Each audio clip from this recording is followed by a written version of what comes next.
이순자는 습관처럼 항상 아침 7시에는 눈을 떴어요. 창문 사이로 들어오는 햇살이 따뜻했죠. 81살의 나이에도 여전히 규칙적인 생활을 하고 있었어요. 남편을 먼저 보낸 지 5년이 지났지만 아직도 아침마다 두 사람이 마실 물을 끓이는 습관이 남아 있었죠. 아이고, 또 물을 많이 끓였네.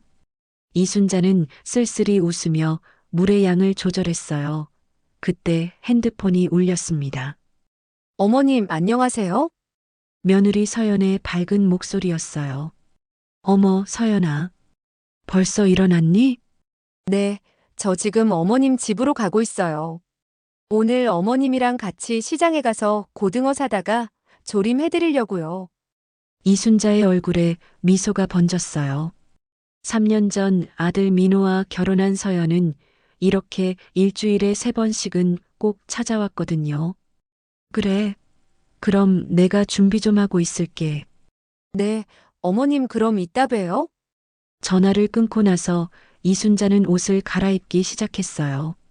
서연이 올 때면 항상 단정하게 차려입고 기다렸거든요. 그때 현관문이 열리는 소리가 들렸죠. 어머님, 안녕하세요? 저 왔어요. 며느리 서연의 밝은 목소리였어요. 제가 편의점에서 우유랑 빵도 사왔어요. 그래, 같이 먹자. 서연은 가방에서 이것저것 꺼내며 말했어요. 어머님, 요즘 입맛은 어떠세요? 어제 만든 미역국 맛있었어요? 응, 맛있었어. 내가 만든 건 다 맛있어. 서연아, 내가 우리 집에 너무 자주 와서 민호는 뭐라고 안 하니? 무슨 말씀이세요? 오빠가 오히려 어머님 더 자주 찾아뵙고 오라고 해요. 정말? 네, 진짜예요. 그리고 저도 친정어머니 안 계셔서 어머님이 제 진짜 어머니 같거든요. 서연의 눈가에 살짝 눈물이 맺혔어요. 30살의 서연은 3년 전 이순자의 외아들 민호와 결혼했습니다. 민호는 대기업에서 일하는 성실한 회사원이었는데 서연과는 회사 동료로 만나 연애를 시작했어요. 예의 바르고 차분한 성격에다가 특히 서연이 어린 나이에 부모님을 모두 여의고 혼자 살아왔다는 얘기를 듣고는 더욱 안쓰럽게 여겼어요. 이 아이가 우리 가족이 되면 정말 좋겠다. 이순자가 민호에게 했던 말이었죠. 그리고 정말로 서연은 결혼 후 3년간 완벽한 며느리였습니다. 이순자는 서연을 보며 마음이 뿌듯했습니다. 결혼할 때 자신이 느꼈던 첫 인상이 틀리지 않았구나 싶었어요. 요즘 같은 세상에 이런 며느리를 어디서 찾겠어요. 어머님, 그럼 이제 시장 갈까요? 서연은 시장을 향해 걸어가는 길에 이순자의 팔을 꼭 잡아들였어요. 어머님, 무릎 괜찮으세요? 아프시면 말씀하세요. 괜찮다, 괜찮아. 시장에 도착해서 생선가게 앞에 섰을 때 서연이 물었어요. 어머님, 어떤 고등어가 좋아 보이세요? 저거 어떨까? 눈이 맑아 보이네. 맞아요. 어머님 눈이 정말 좋으세요. 아주머니, 저 고등어 좀 주세요. 생선가게 아주머니가 감탄하며 말했어요. 어머, 며느리가 시어머니한테 이렇게 잘하는 거 처음 봐요. 요즘 세상에 참 보기 드문 일이네요. 네, 맞아요. 우리 며느리가 저한테 참 잘해요. 둘은 장을 보고 집으로 돌아와서 서연이 부엌에서 바삐 움직이기 시작했어요. 어머님, 앉아서 쉬세요. 제가 다 할게요. 서연이 고등어 조림을 끓이는 동안 둘은 계속 이야기했어요. 서연아, 많이 먹어. 고등어 조림 정말 맛있다. 서연은 계속 이야기를 했어요. 동네 소식부터 건강 이야기까지 이순자가 관심 있을 만한 주제들을 자연스럽게 꺼내며 분위기를 밝게 만들었죠. 어머님, 요즘 혈압약은 잘 챙겨 드세요? 그럼 잘 챙겨 먹고 있지. 이순자와 서연은 점심을 먹고 나서도 한참을 이야기를 했습니다. 동네 사람들은 서연의 이런 모습을 보고 모두 부러워하는 눈빛으로 바라봤어요. 순자 언니, 정말 복 받으셨어요.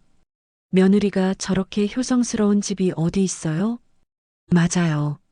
서연아, 내가 참 고맙다. 내가 없었으면 이 나이에 얼마나 외로웠을까. 어머님, 그런 말씀 마세요.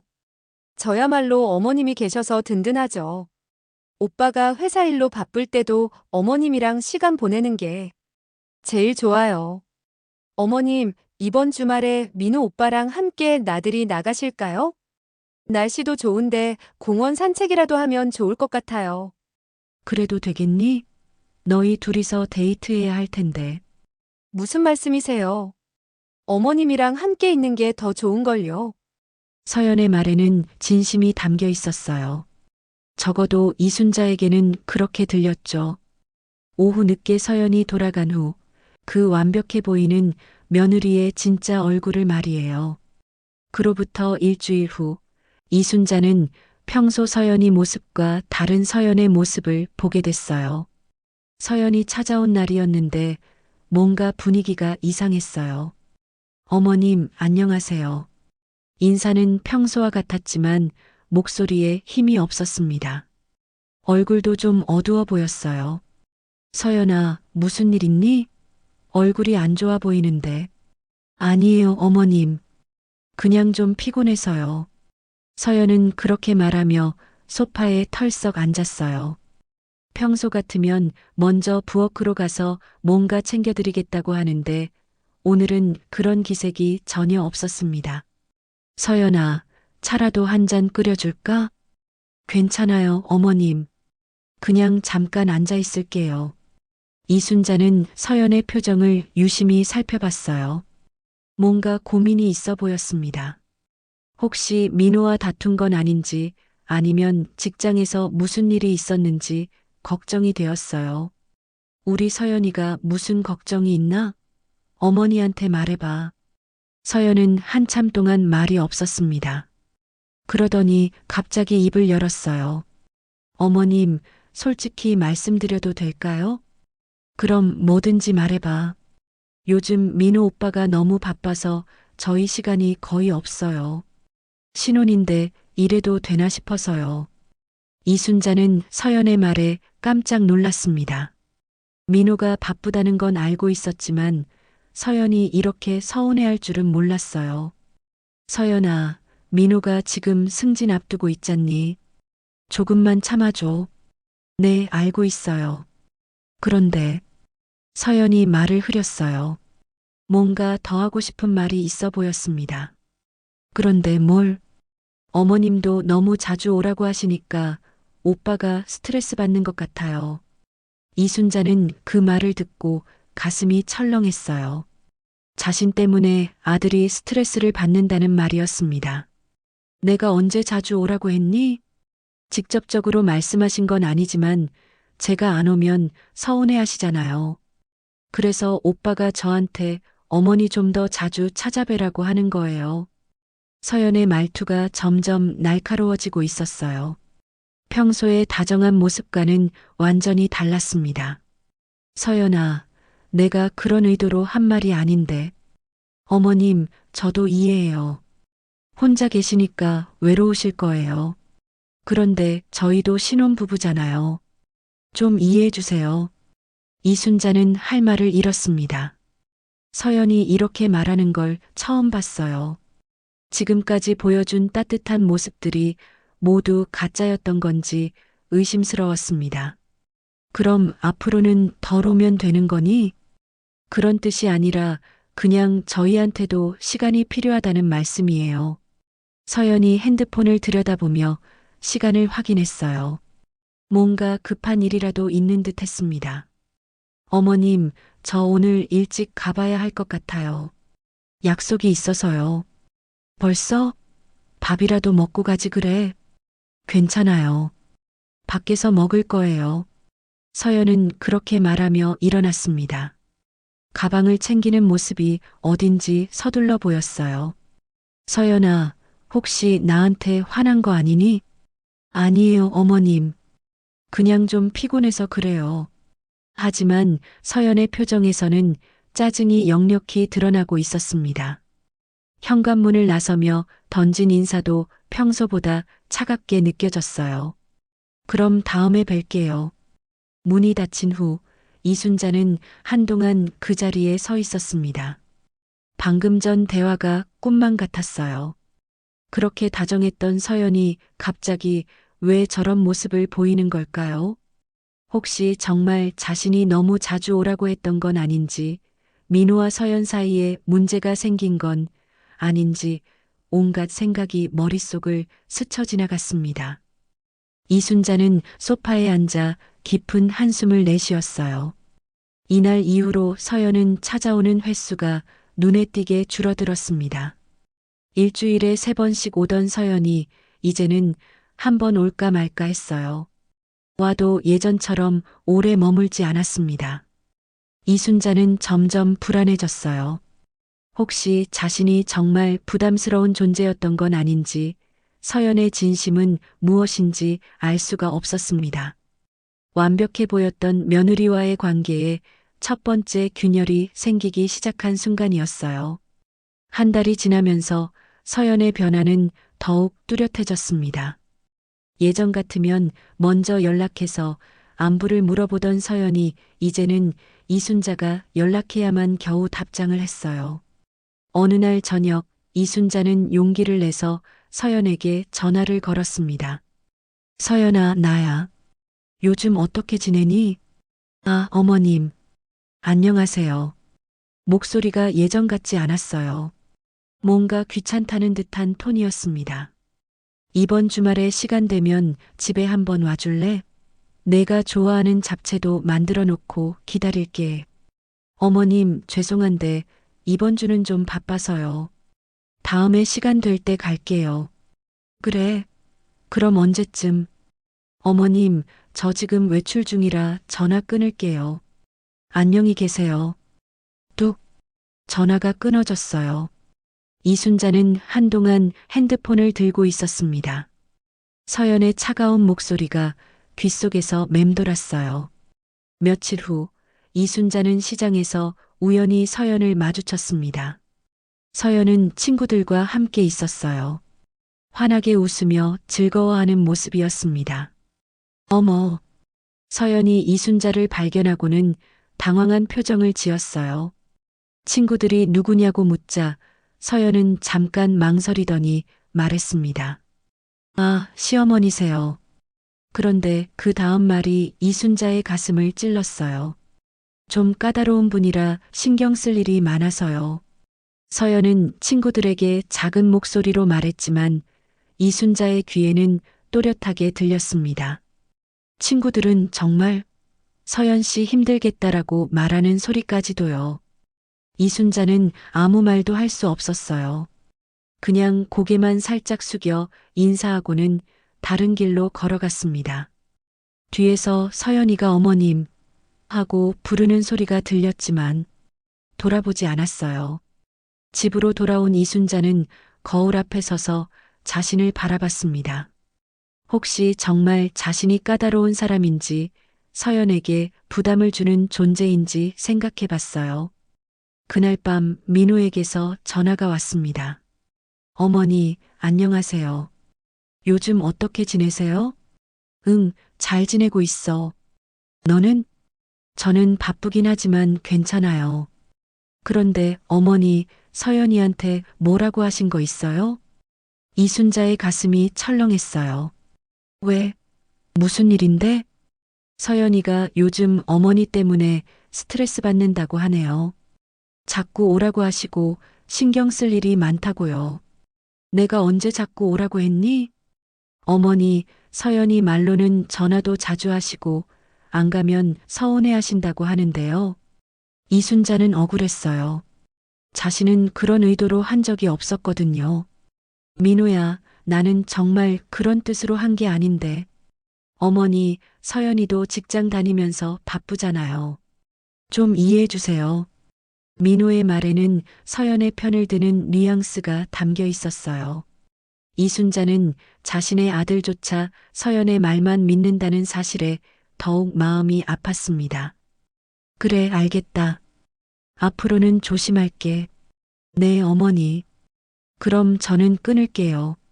안녕히 주무세요. 전화를 끊고 나서 이순자는 한참 동안 멍하니 앉아 있었어요. 지금까지 서연이 보여준 모든 친절이 가짜였던 건지 아니면 정말 자신이 부담스러운 존재였던 건지 알 수가 없었습니다. 그 후로 이순자는 서연에게 먼저 연락하지 않았어요. 서연도 마찬가지였습니다. 며칠이 지나고 일주일이 지나고 한 달이 지나도 서연에게서는 연락이 없었어요. 이순자는 혼자 중얼거렸습니다. 역시 진짜 가족이 아니라서 그런가. 하지만 이순자는 아직 몰랐어요. 서연의 변화가 단순한 시댁 스트레스 때문이 아니라는 사실을요. 그리고 서연이 이순자를 바라보는 시선 뒤에 숨겨진 진짜 의도가 무엇인지도 말입니다. 서연은 이미 다음 단계를 준비하고 있었어요. 이순자와의 거리를 두는 것도 그 계획의 일부였습니다. 완벽한 며느리의 가면이 조금씩 벗겨지기 시작한 것이었어요.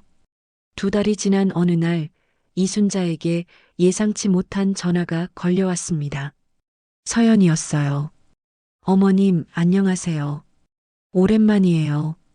목소리가 예전처럼 다정했어요. 이순자는 깜짝 놀랐습니다. 어머, 서연아. 그동안 어떻게 지냈니? 죄송해요, 어머님. 그동안 일이 너무 바빠서 연락도 못 드렸네요. 어머님 보고 싶었어요. 서연의 말에 이순자의 마음이 조금 누그러졌어요. 혹시 그동안의 일들이 모두 오해였던 건 아닐까 싶었습니다. 괜찮다, 서연아. 바쁜 건 이해해. 어머님, 오늘 시간 되시면 집에 가도 될까요? 오랜만에 어머님 뵙고 싶어서요. 이순자는 기뻤어요. 서연이 먼저 오겠다고 하다니 역시 마음이 착한 아이구나 싶었습니다. 그럼 언제든지 와. 내가 좋아하는 반찬도 만들어 놓을게. 고마워요, 어머님. 그럼 저녁 때 갈게요. 저녁 6시 서연이 찾아왔어요. 손에는 꽃다발과 과일을 들고 있었습니다. 어머님, 그동안 소홀했죠? 정말 죄송해요. 아니야, 서연아. 바쁜데 이런 것까지 가져오고. 서연은 예전처럼 부엌을 정리하고 차를 끓여드렸어요. 마치 그동안의 차가운 모습이 꿈이었던 것처럼요. 어머님, 제가 요즘 회사 일로 스트레스를 많이 받았거든요. 그래서 어머님한테 짜증낸 것 같아서 미안해요. 괜찮다, 서연아. 나도 이해해. 어머님이 이렇게 이해해 주시니까 정말 고마워요. 역시 어머님이 제일 좋은 분이에요. 서연의 말에 이순자는 마음이 따뜻해졌습니다. 역시 서연은 좋은 아이구나 싶었어요. 그런데 서연이 갑자기 조심스럽게 말을 꺼냈어요. 어머님, 혹시 요즘 건강은 어떠세요? 잠은 잘 주무시고요? 응, 괜찮아. 나이가 들어서 그런지 잠이 좀 안 와서 그렇지. 아, 그러시구나. 어머님, 제가 좋은 건강 보조제 하나 추천해 드릴게요. 요즘 많이 좋아졌다고 하더라고요. 서연이 가방에서 작은 병을 꺼냈어요. 라벨에는 수면 개선 건강 보조제라고 적혀 있었습니다. 이거 먹으면 잠도 잘 오고 피로도 풀린다고 해요. 어머님 같이 연세가 있으신 분들한테 특히 좋다고 하더라고요. 이순자는 병을 받아들며 살펴봤어요. 이런 거 비싸지 않니? 괜찮아요, 어머님. 제가 어머님 건강을 위해서 준비한 거예요. 하루에 한 알씩만 드시면 돼요. 고맙다, 서연아. 내가 이렇게 챙겨주니까. 그날 밤 이순자는 서연이 준 건강 보조제를 먹었어요. 확실히 잠이 잘 왔습니다. 다음 날 아침에도 컨디션이 괜찮았어요. 며칠 후 서연이 다시 찾아왔어요. 이번에는 다른 건강식품을 들고 왔습니다. 어머님, 지난번 드린 거 어때요? 효과 있으세요? 응, 잠이 잘 와서 좋더라. 다행이에요. 이번에는 관절에 좋다는 거 가져왔어요. 어머님 무릎 가끔 아프시잖아요. 서연은 계속해서 각종 건강식품들을 가져왔어요. 비타민, 오메가3, 칼슘제 등등. 이순자는 서연의 정성이 고마웠습니다. 서연아, 이런 거 너무 많이 사오지 마. 돈도 많이 들 텐데. 어머님 건강이 제일 중요하잖아요. 제가 어머님 건강 관리 좀 해드리고 싶어요. 하지만 이순자는 서연이 주는 건강식품들을 먹고 나서 이상한 증상을 느끼기 시작했어요. 가끔 어지럽고 집중력이 떨어지는 것 같았습니다. 어머님, 혹시 요즘 기억력은 어떠세요? 깜빡하는 일이 많으신가요? 서연이 유독 이런 질문을 자주 했어요. 글쎄, 나이가 들어서 그런가 가끔 깜빡할 때가 있긴 해. 아, 그러시구나. 그럼 이런 것도 드셔보세요. 기억력에 좋다고 하더라고요. 서연은 또 다른 영양제를 내밀었어요. 이순자는 서연의 정성이 고마워서 거절할 수 없었습니다. 그런데 이상하게도 서연이 가져다 주는 건강식품들을 먹을수록 몸이 더 안 좋아지는 것 같았어요. 하지만 이순자는 나이 때문이려니 생각했습니다. 서연은 이제 일주일에 2번씩 꼬박꼬박 찾아왔어요. 그리고 매번 새로운 건강식품을 가져왔습니다. 마치 이순자의 건강을 책임지겠다는 듯이요. 하지만 이순자는 몰랐어요. 서연이 가져다 주는 것들이 단순한 건강식품이 아니라는 사실을요. 그리고 서연이 자신의 건강 상태를 그토록 자세히 묻는 진짜 이유가 무엇인지도 말입니다. 한 달 후, 이순자의 상태는 눈에 띄게 나빠졌습니다. 자주 어지럽고 기억력도 떨어지는 것 같았어요. 가끔은 방금 뭘 하려고 했는지도 깜빡할 정도였습니다. 어머님, 요즘 컨디션이 안 좋아 보이세요. 서연이 걱정스러운 표정으로 말했어요. 하지만 그 눈빛에는 뭔가 다른 감정이 섞여 있었습니다. 응, 요즘 좀 그러네. 나이가 들어서 그런가 봐. 어머님, 혹시 병원에 가보시는 게 어떨까요? 건강검진도 받으시고요. 굳이 그럴까? 별일 아닐 텐데. 아니에요, 어머님. 건강이 제일 중요하잖아요. 제가 같이 가드릴게요. 서연의 제안에 이순자는 병원에 가게 되었습니다. 서연은 친절하게 모든 것을 챙겨주었어요. 접수부터 진료까지 모든 과정을 함께 했습니다. 어르신, 요즘 어떤 증상이 있으신가요? 의사가 물었을 때 서연이 먼저 대답했어요. 어머님이 요즘 기억력이 많이 떨어지셨어요. 방금 한 일도 깜빡하시고 어지러워 하시기도 하고요. 그렇습니까? 어르신, 직접 말씀해 보세요. 이순자는 자신의 증상을 설명했어요. 의사는 몇 가지 검사를 권했습니다. 검사 결과가 나오기까지 일주일이 걸렸어요. 그 사이 서연은 더욱 자주 찾아왔습니다. 어머님, 검사 결과 나오면 제가 같이 들으러 갈게요. 혼자 가시면 안 돼요. 고맙다, 서연아. 내가 없었으면 어쩔 뻔했니? 일주일 후 병원에서 검사 결과를 들었습니다. 의사의 표정이 심각했어요. 검사 결과상 치매 초기 증상이 보입니다. 아직 초기 단계라서 약물 치료를 시작하면 진행을 늦출 수 있어요. 이순자는 충격을 받았어요. 치매라니 전혀 예상하지 못했던 결과였습니다. 의사 선생님, 정말 치매인가요? 네, 안타깝게도 그렇습니다. 하지만 너무 걱정하지 마세요. 초기에 발견됐으니까 관리만 잘하면 돼요. 서연이 이순자의 손을 꽉 잡았어요. 어머님 괜찮아요. 제가 잘 돌봐드릴게요. 집으로 돌아오는 길, 이순자는 말이 없었어요. 갑자기 자신이 치매 환자가 되었다는 사실이 받아들여지지 않았습니다. 어머님, 너무 우울해하지 마세요. 요즘은 치매도 잘 관리하면 큰 문제 없어요. 그런가? 네, 그리고 제가 어머님 약 챙겨드릴게요. 규칙적으로 드셔야 해요. 서연은 그날부터 매일 이순자의 약을 챙겨주었어요. 치매약뿐만 아니라 전에 주던 건강식품들도 계속해서 가져왔습니다. 어머님, 이거 드시고 나서 어떠세요? 잠은 잘 오는데 좀 멍해지는 것 같아. 그런가요? 그럼 양을 좀 줄여볼까요?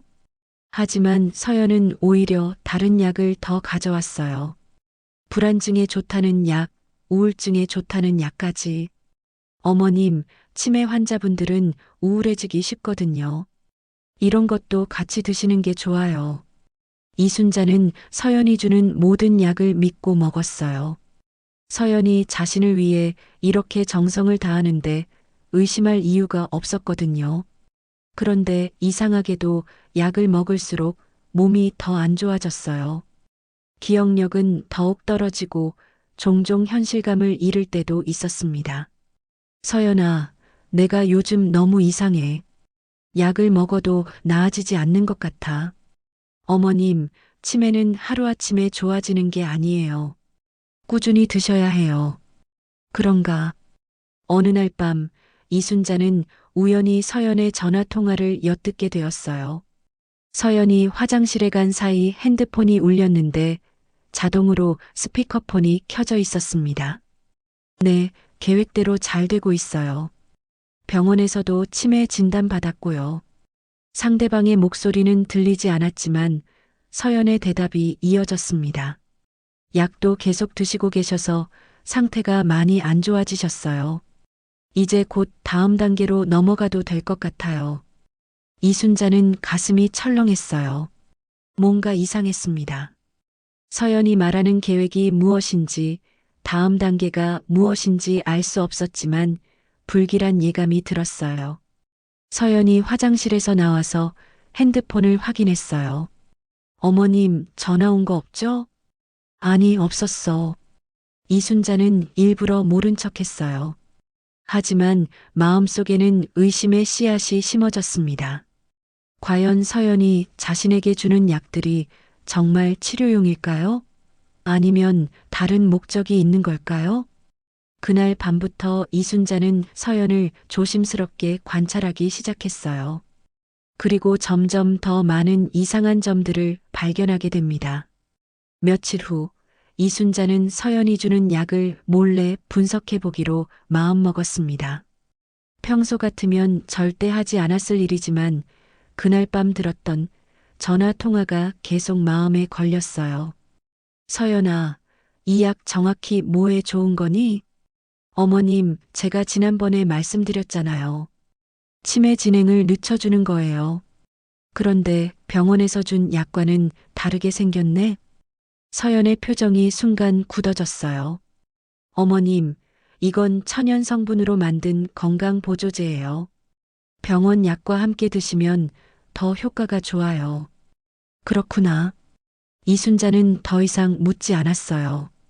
하지만 그날 밤 서연이 준 약을 먹지 않고 몰래 숨겨두었습니다. 신기하게도 약을 먹지 않은 다음 날 머리가 훨씬 맑았어요. 어지러움도 덜하고 기억력도 나아진 것 같았습니다. 혹시 이 약 때문에 내가 더 이상해진 건 아닐까? 이순자는 서연에게 들키지 않게 약을 계속 먹는 척하면서 실제로는 먹지 않았어요. 며칠이 지나자 몸 상태가 확연히 좋아졌습니다. 그러던 어느 날 서연이 평소보다 일찍 찾아왔어요. 어머님, 오늘 컨디션은 어떠세요? 응, 그저 그래. 서연이 이순자의 얼굴을 유심히 살펴봤어요. 뭔가 이상하다는 듯한 표정이었습니다. 어머님, 약은 잘 드시고 계시죠? 응, 물론이지. 정말요? 어제 제가 놓고 간 약통을 봤는데 양이 그대로인 것 같던데요. 이순자는 깜짝 놀랐어요. 서연이 약통의 양까지 체크하고 있었다니요. 아, 그게 어제는 깜빡하고 못 먹었어. 어머님, 약을 빼먹으시면 안 돼요. 꾸준히 드셔야 효과가 있어요. 서연이 직접 약을 꺼내서 이순자 앞에 놓았어요. 자, 지금 드세요. 제가 봐야겠어요. 이순자는 어쩔 수 없이 약을 입에 넣었어요. 서연이 물까지 가져다 주며 지켜봤습니다. 다 드셨죠? 입 한번 벌려보세요. 뭘? 혹시 안 드셨을까 봐서요. 치매 환자분들이 가끔 약 먹는 걸 깜빡하거든요. 이순자는 기분이 이상했어요. 서연이 자신을 마치 정신이 없는 환자 취급하는 것 같았습니다. 그날 이후 서연의 감시가 더욱 심해졌어요. 약을 먹는 시간을 정확히 체크하고 심지어 약통에 날짜별로 표시까지 해두었습니다. 어머님, 이렇게 해두면 실수 안 하시죠? 어느 날 밤 이순자는 화장실에 가려다가 거실에서 나는 소리를 들었어요. 서연이 누군가와 전화 통화를 하고 있었습니다. 네, 맞아요. 요즘 약을 안 드시는 것 같아요. 제가 직접 확인해야겠어요. 이순자는 숨을 죽이고 들었어요. 용량을 늘려야 할까요? 네, 알겠어요. 좀 더 강한 걸로 바꿔보죠. 보험 쪽은 어떻게 되고 있나요? 아, 네. 그럼 곧 진행하면 되겠네요. 보험? 이순자는 가슴이 쿵쾅거렸어요. 자신에게 무슨 보험이 있다는 걸까요? 네, 이제 마지막 단계만 남았어요. 조금만 더 기다려주세요. 전화가 끝난 후 서연이 부엌으로 갔어요. 이순자는 조심스럽게 따라가서 문틈으로 들여다봤습니다. 서연이 뭔가 작은 병에서 약을 꺼내고 있었어요. 그런데 그 약은 평소에 주던 것과 달랐습니다. 훨씬 작고 하얀색이었어요. 저건 뭐지? 서연이 그 약을 컵에 넣고 물을 부었어요. 약이 녹으면서 물이 살짝 뿌옇게 변했습니다. 어머님, 자기 전에 이거 드세요. 숙면에 도움돼요. 서연이 컵을 들고 이순자에게 다가왔어요. 고맙다, 서연아. 이순자는 컵을 받았지만 마시지 않았어요. 서연이 지켜보고 있어서 마시는 척만 했습니다. 어머님, 다 드셨어요? 응. 그럼 푹 주무세요. 내일 또 올게요. 서연이 집을 나간 후 이순자는 컵 안의 물을 싱크대에 버렸어요. 그리고 깊은 생각에 잠겼습니다. 서연이 나한테 뭘 하려는 걸까? 보험이라는 게 대체 뭘까? 이순자는 이제 확신했어요. 서연이 자신에게 주는 약들이 치료용이 아니라는 것을요. 그리고 서연이 계획하고 있는 마지막 단계가 무엇인지 알아내야 한다고 생각했습니다. 하지만 아직 구체적으로 무엇을 해야 할지는 몰랐어요. 다만 한 가지는 분명했습니다. 서연이 더 이상 믿을 수 있는 사람이 아니라는 것이었어요. 다음 날 오후 이순자는 용기를 내어 서연의 가방을 뒤져보기로 했습니다. 서연이 화장실에 간 사이 조심스럽게 가방을 열어봤어요. 가방 안에는 여러 개의 작은 약병들이 들어 있었습니다. 라벨을 자세히 보니 졸피뎀, 로라제팜 같은 생소한 이름들이 적혀 있었어요. 그리고 그 밑에는 충격적인 서류가 있었습니다. 생명보험 증서였어요. 피보험자는 이순자, 수익자는 박서연으로 되어 있었습니다. 보험 금액은 5억 원이었어요. 내가 언제 이런 보험에 가입했지? 이순자는 손이 떨렸어요. 자신도 모르는 사이에 이런 거액의 생명보험에 가입되어 있었다니요. 그 옆에는 또 다른 서류가 있었어요. 의료진단서였는데 중증 치매, 일상생활 불가능이라고 적혀 있었습니다. 하지만 이순자는 그런 진단을 받은 적이 없었어요. 어머님, 서연의 목소리가 들렸어요. 이순자는 급하게 서류들을 원래 자리에 놓고 가방을 닫았습니다. 내가 찾는 거 있니? 아니에요. 그냥 제 핸드폰 충전기 찾고 있었어요. 서연이 가방을 확인하더니 이상한 표정을 지었어요. 뭔가 눈치챈 것 같았습니다. 어머님, 혹시 제 가방 열어보셨어요? 아니, 왜? 물건 위치가 좀 바뀐 것 같아서요. 이순자는 애써 태연한 척 했어요. 내가 뭘 잘못 건드렸나? 미안해.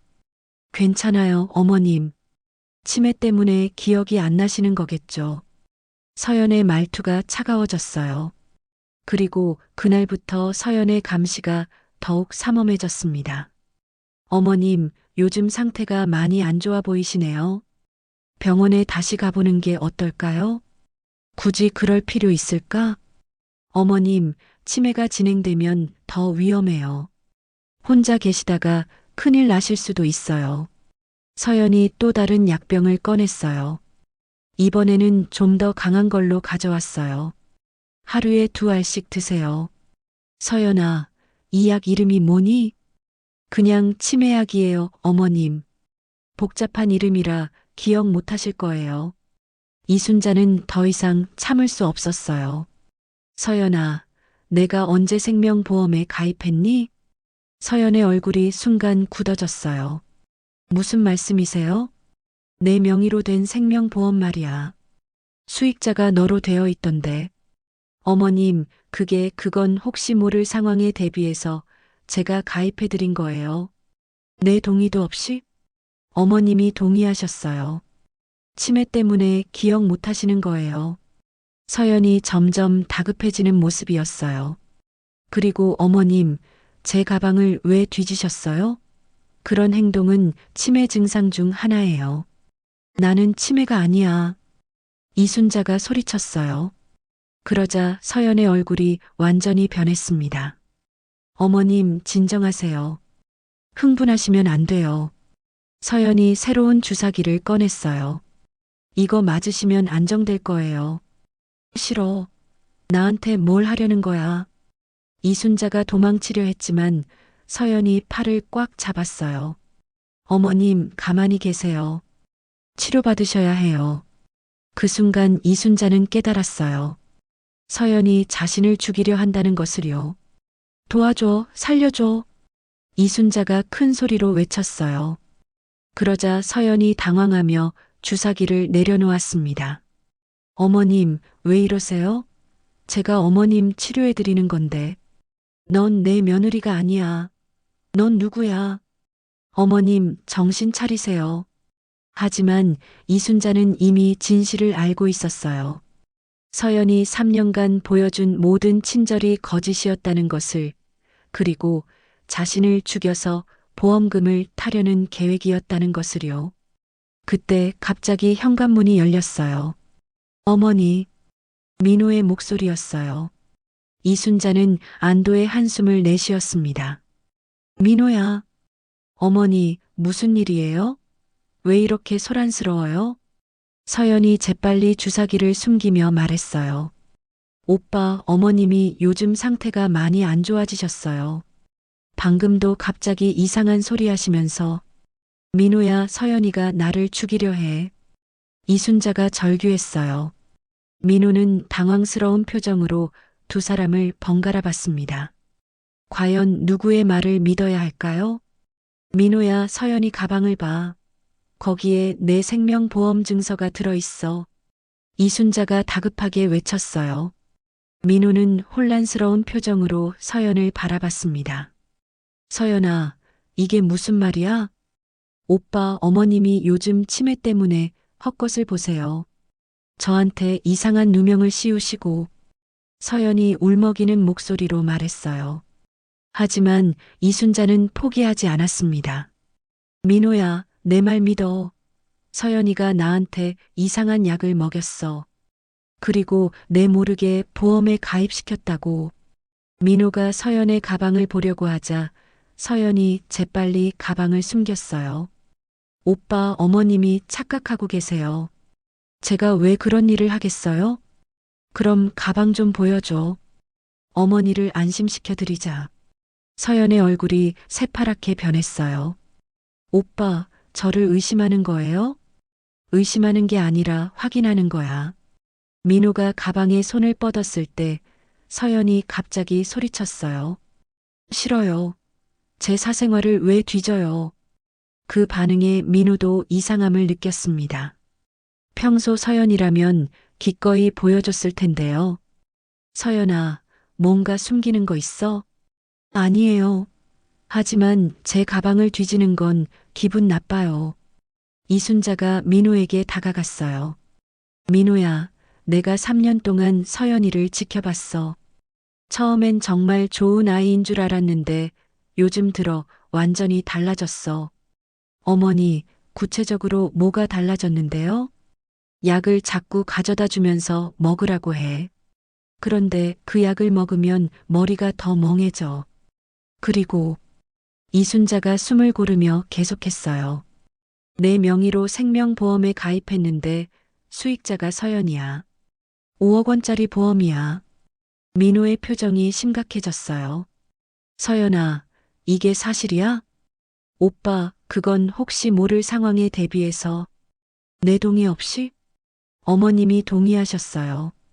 치매 때문에 기억 못 하시는 거예요.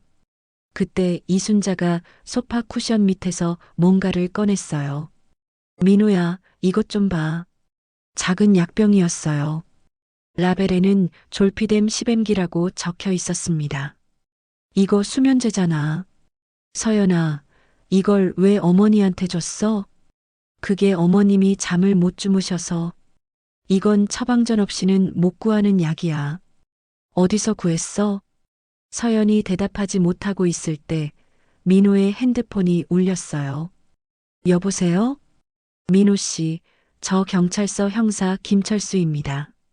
혹시 박서연 씨 아세요? 민호는 깜짝 놀라며 서연을 봤어요. 네, 제 아내인데요. 무슨 일이에요? 박서연 씨에 대해 수사 중인 사건이 있어서요. 지금 만날 수 있을까요? 지금요? 무슨 사건인데요? 보험금 사기 및 살인 미수 혐의입니다.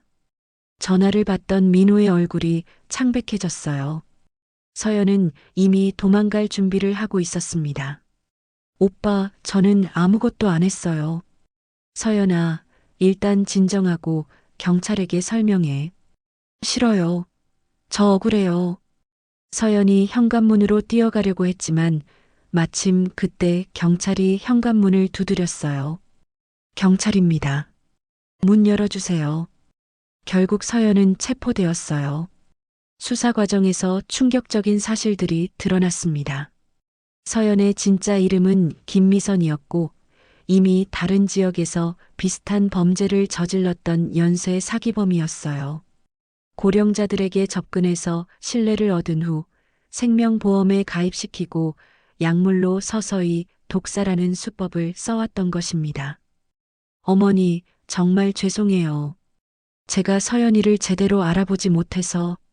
민호가 이순자의 손을 잡으며 사과했어요. 괜찮다, 민호야. 나도 3년 동안 속았는걸. 어머니가 아니었다면 정말 큰일 날 뻔했어요.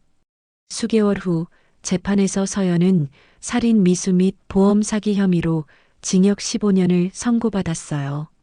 그리고 이순자는 건강을 되찾았습니다. 서연이 주던 약물들을 끊자 치매 증상도 모두 사라졌어요. 어머니, 이제 정말 안전해요. 응, 그런데 민호야. 네. 앞으로는 사람을 볼 때 더 신중해야겠어. 겉모습만 보고 판단하면 안 되겠더라. 맞아요, 어머니. 저도 많은 걸 배웠어요. 이순자는 이제 진짜 평안을 찾았어요. 3년간의 악몽이 끝나고 진짜 가족의 소중함을 다시 한번 깨달았습니다. 그리고 무엇보다 자신의 직감을 믿었던 것이 생명을 구했다는 사실에 감사했어요. 완벽해 보였던 며느리의 가면이 벗겨진 순간 이순자는 진정한 승리를 얻었습니다. 여러분, 오늘 이야기 어떠셨나요? 이순자 할머니의 이야기는 우리에게 여러 가지를 생각하게 합니다. 첫째, 너무 완벽해 보이는 사람에 대해서는 때로는 의심해 볼 필요가 있다는 것입니다. 둘째, 나이가 들어도 자신의 직감을 믿고 용기 있게 행동하는 것이 얼마나 중요한지 보여줍니다. 만약 이순자 할머니가 이상한 징후들을 그냥 넘어갔다면 혹은 자신의 의심을 무시했다면 어떻게 되었을까요? 생각만 해도 끔찍합니다. 여러분들도 주변에서 이상한 일이 일어나면 절대 혼자 고민하지 마세요. 가족이든 친구든 경찰이든 누군가에게 도움을 요청하는 것이 가장 현명한 선택입니다. 우리가 꼭 알아야 할 예방법. 오늘 이야기를 통해 몇 가지 중요한 교훈을 얻을 수 있었는데요. 실생활에서 꼭 기억해야 할 포인트들을 정리해 드릴게요. 위험 신호 체크리스트. 첫째, 갑작스러운 태도 변화입니다. 평소와 다르게 행동하거나 돈 얘기가 나올 때 태도가 급변한다면 주의하세요. 둘째, 과도한 건강 관리죠. 병원에서 처방받지 않은 약물을 지속적으로 권한다면 반드시 의사에게 확인받으세요. 셋째, 서류 관련 압박입니다. 보험이나 재산 관련 서류에 급하게 서명하라고 한다면 충분한 시간을 갖고 가족과 상의하세요. 이상 상황 발견 시 행동 요령. 만약 의심스러운 상황이 발생한다면 첫째 증거를 남겨두세요. 스마트폰 녹음이나 사진 촬영이 도움이 될 수 있어요. 둘째, 혼자 해결하려 하지 마세요. 믿을 만한 가족이나 친구에게 반드시 알리세요. 셋째, 필요하다면 전문기관의 도움을 요청하세요. 경찰서나 고령자 학대 신고센터를 이용할 수 있습니다. 가족들이 주의할 점. 가족 여러분들도 평소에 부모님의 건강 상태와 주변 인물 관계를 관심 있게 지켜봐 주세요. 특히 새로운 약물 복용이나 보험 가입 등이 있다면 함께 확인해 보시는 것이 좋습니다.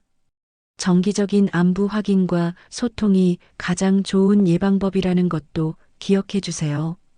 오늘 이야기가 무섭긴 했지만 동시에 우리에게 소중한 교훈을 주었다고 생각해요. 나이가 들어도 포기하지 않는 용기, 그리고 가족의 사랑이 얼마나 중요한지 다시 한번 깨닫게 해주었죠. 특히 고령화 사회의 현실적 문제로 보험 사기에 대한 경각심을 갖고 더 많은 어르신들이 안전하게 생활할 수 있도록 우리 모두가 관심을 가져야 할 것 같습니다. 오늘 이야기가 도움이 되셨다면 구독과 좋아요 부탁드리고요. 비슷한 경험이 있으시거나 궁금한 점이 있으시면 댓글로 남겨주세요. 그럼 다음 이야기에서 또 만나 뵙겠습니다. 끝까지 함께하여 주셔서 감사합니다. 안녕히 계세요.